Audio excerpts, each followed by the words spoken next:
ভারতবর্ষের মহান ব্যক্তিত্ব, সংবিধান প্রণেতা, সমাজ সংস্কারক, বিশিষ্ট ব্যক্তিত্ব ডক্টর বি.আর. আম্বেদকরের জন্মজয়ন্তী আমরা উদযাপন করছি ওয়েলফেয়ার ডিপার্টমেন্টের পক্ষ থেকে।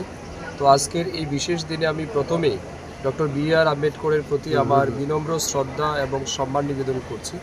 Doctor B.R.. আম্বেদকর শুধুমাত্র সংবিধান প্রণেতা বা ভারতবর্ষের একজন বিশিষ্ট আইনজীবী বা ভারতবর্ষের স্বাধীন ভারতের প্রথম আইনমন্ত্রী এমনটা নয়। তিনি প্রতিটা ভারতবাসীর জন্য একজন অনুপ্রেরণার স্রোত। তিনি প্রতিটা দলিত ব্যক্তিত্বের জন্য একটা আলাদাই শক্তি। তিনি আমাদের প্রতিটা ভারতবাসীর জন্য অনুপ্রেরণা। তাই ওনার মতো ব্যক্তিত্বের জন্মদিবস উদযাপন করা আমাদের কাছে সত্যিই গর্বের বিষয়। তো আমি মনে করি ডক্টর বি.আর. আম্বেদকর যদি ভারতবর্ষে জন্ম না হতেন বা তিনি যদি আমাদের মধ্যে না থাকতেন, আজকালকে যে বা সেই সময় পরাধীন ভারতের যে অস্পৃশ্যতার যে চরম একটা বিশৃঙ্খলা ছিল, সেই জায়গা থেকে ভারতবর্ষকে মুক্ত করা হয়তো না, সম্ভব হতো না।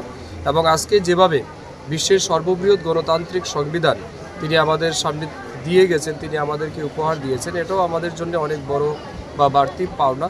তো আমি আজকের এই বিশেষ দিনে ওনাকে আবারও সম্মান জানাই, শ্রদ্ধা জানাই।